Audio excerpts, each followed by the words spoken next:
안녕하세요. 반갑습니다. 주식회사 이렇게 이정열입니다. 자, 오늘 보실 종목은 두산 에너빌리티. 항상 제가 브리핑을 좀 드리고 있는 종목인데 어제 저녁에 좀 안타까운 소식들이 들려졌습니다. 제가 뭐 새벽에 저녁에 바로 이제 들려주고 이쯤 어디에 좀 있었는데 뉴스방에서 있네요. 두산 에너빌리티 이건 뭐 오전에 다시 한 번 더 올려드렸던 내용들인데 일단은 뭐 그렇습니다. 어제 저녁에 갑자기 공시가 딱 나오면서 블록딜이 좀 진행이 됐어요. 블록딜이 진행이 됐는데 일단 공시를 한번 볼게요. 자, 세대 주주 소유 주식 변동 신고서가 나왔습니다. 이 기사가 갑작스럽게 나와줬어요. 원래 블록딜은 좀 갑작스럽게 나와줍니다. 이걸 우리가 좀 어떻게 대응해 나갈 것인가를 좀 설명을 드리도록 할 텐데 일단은 두산에서 지분을 조금 내려놨습니다. 내려놨어요. 자, 지금 두산 에너빌리티 주가가 좀 어느 정도 22,500원 수준 어느 정도 올라온 상태에서 현금 확보를 좀 진행을 했던 거였기 때문에 두산 입장에서는 호재라고 할 수 있겠죠. 근데 두산 에너빌리티 입장에서는 악재라고 할 수 있습니다. 수급적인 단기 불확실성이죠. 두산그룹이 지주회사 두산이 두산 에너빌리티를 지분 4.5%를 블록딜을 했다. 근데 이제 4.5%를 매도를 한다라고 해도 지분율이 30%가 그대로 남아 있습니다. 근데 두산은 현금 유동성을 좀 확보를 해가지고 글로벌 경기 불확실성과 금융시장 변동성에 선제 대응하겠다며 두산 엘리빌리티 지분에 대한 추가 매각 계획은 일단 없다. 이렇게 얘기를 했어요. 자, 블록딜이라는 거 절차를 한번 볼게요. 일단은 우리가 지금 이제 좀 예측을 할 수 있는 것들은 두산이 있고, 자, 두산이 있고, 두산, 에너빌리티. 빌리티가 있죠. 자, 여기에서 우리가 두산이 이제 남은 게 30.5%니까 30.5% 이제 여기서 4.5% 35% 지분을 좀 유상증자하고 무상증자하고 하면서 계속 지분을 확보를 해 왔단 말이죠. 그렇게 되면서 지금 이제 4.5%를 시장 매도를 했는데 유상증자 무상증자를 한 다음에 뭐 처분 가량이 5,722억 원 가량이 된다라고 하니까 아무래도 좀 무상증자나 유상증자랑 확보를 했던 것들을 매도를 했다라고 하면은 뭐 주가 자체가 뭐 유상증자 무상증자 이때죠. 이때 당시에 한 만원대 12,000원대 이때 아마 지분 확보를 했던 것들을 이 가격에 매도를 하다 보니까 가격이 엄청나게 수익을 좀 냈었던 그런 상황이라고 할 수 있을 것 같습니다. 일단은 두산 입장에서는 호재다. 자, 지분율을 보면은 두산이 두산 에너빌리티를 가지고 있고 이렇게 두산 에너빌리티가 또 두산 이제 밥캐시라든가 퓨어셀 이렇게 가지고 있잖아요. 또 두산 퓨어셀 아메리카, 두산 퓨어셀, 두산 유 아메리카 가지고 있고 뭐 이런 식으로만 보시면 될 것 같은데 지분을 가지고 있는 게 연계실적으로 이렇게 쭉 올라옵니다. 연계실적으로. 근데 여기에서 4.5% 매도를 했다. 그렇다고 세대 지주가 바뀌는 건 아니에요. 자, 두산이 35%에서 4.5%를 매각을 하면서 30.5% 지분이 남았는데 이거를 일단 추가적으로 지분 블록딜 계획은 일단 없다라고 했고 주가가 좀 올라왔으니까 이때 차익 실현을 좀 했겠죠. 최대 주주에 대한 지분에 대한 변화는 없다라고 하니까 여기에 대해서 뭐 주가의 고점 논란 이게 좀 있을 수는 있을 것 같아요. 고점 논란. 왜냐면 최대 주주가 지분을 좀 매각을 했기 때문에 여기가 고점인가? 약간 이때는 저점이었고 유상자 무상자 진행을 했을 때 이때는 저점이었고 지금 약간 고점으로 보고 있는 건가?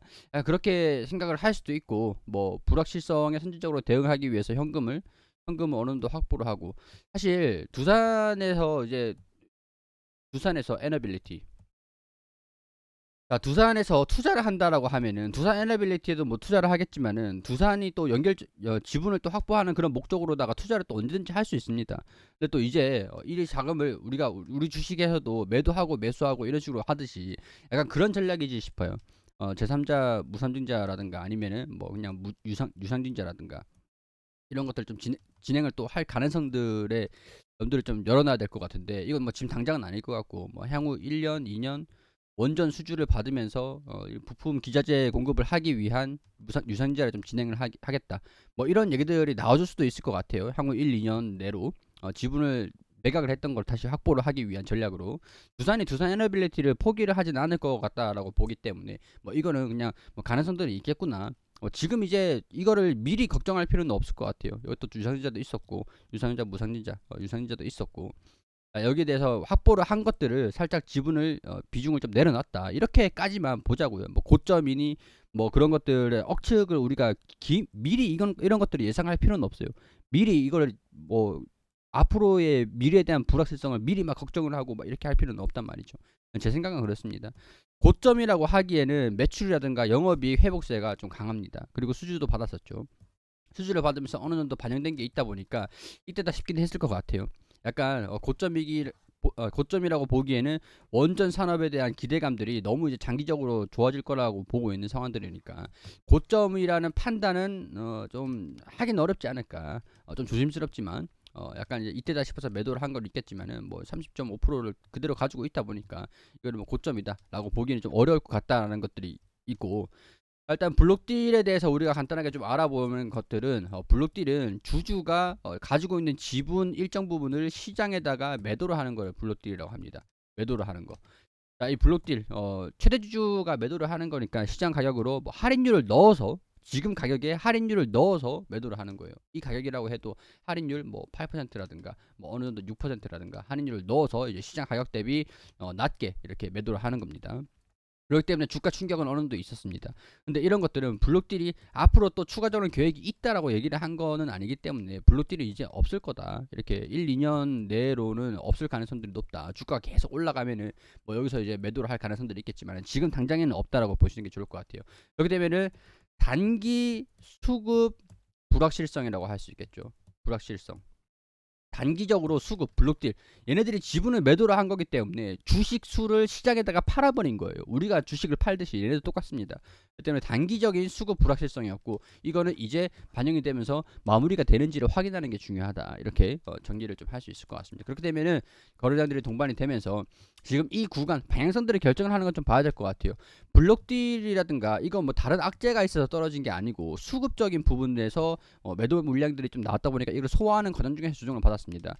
대개 지금 이제 매출과 영업이익이 회복세를 좀 보여주고 있잖아요. 이런 기업에서 원전에 대한 기대감이라든가 실적 성장 뭐 이런 것들 동반되고 있는 종목이라고 하면은 블록딜이 진행이 돼서 이거는 단순히 수급적인 불확실성이기 때문에 완화가 될 것이다. 이게 끝났다라고 그렇게 판단되면서 역으로 이제 재료 소멸이 됩니다. 재료 소멸이 되면은 주가가 회복하는 모습들을 보여주고 뭐 아무 일 없었다는 듯이 이렇게 진행이 되기도 하거든요. 단기적으로 회복하는 모습들. 아마 지금 이거를 좀 기회다라고 생각하시는 분들도 많으실 것 같아요. 이 종목의 기회다. 두산 에너빌리티가 아직까지 뭐 이집트 엘다바 원전에 시공을 맡는 그런 시공사다 보고, 그리고 원전에 대한 수주 뭐 체코 뭐 폴란드 뭐 등등등 많잖아요. 뭐 그렇기 때문에 영국도 그렇고 뭐 많기 때문에 여기에 대한 기대감들을 가져보면서 빨리 회복을 할 것인가, 아니면 여기서 살짝 조정을 받은 다음에 최근에 좀 주가가 올라간 것들이 좀 있으니까 조정을 받았다 셈치고 물량 소화를 한 번 더 거친 다음에 반등이 나올 것인가. 제가 예측을 하는 가격들은 낮게 보면은 19,000원대 19,000원대 여기서 이제 반등이 나오면은 바로 회복하는 모습들, 이탈을 하면은 19,000원대 지지 반등이 좀 나와주지 않을까. 그때 되면 이제 여기 또 다시 뚫어지겠죠. 그렇기 때문에 이런 것도 우리 같이 좀 살펴보면서 단기적인 수급에 대한 불확실성으로 주가가 조정을 받은 것이다라고 정리를 하고 넘어가자고요. 네, 그런데 뭐 여기 수급 뭐 최대 주주가 지분을 매각을 했다라고 해가지고 고평가다, 뭐 이 기업에 대한 기업 가치가 변경이 된다, 뭐 그런 것들은 뭐 너무 이제 억측은 하지 말자고요. 투자를 하시는 그런 주주 투자를 하는 사람 마음이긴 하지만 일단은 뭐 저는 그렇게 생각이 된다, 이렇게 설명을 좀 드릴 수 있을 것 같습니다. 자, 투자 판단은 각자 해주시길 바라고요. 저 개인적인 생각들은 말씀을 드린 것들이니까 참고만 해주시고 도움이 되셨다면 구독과 좋아요 부탁드릴 수 있도록 하겠습니다.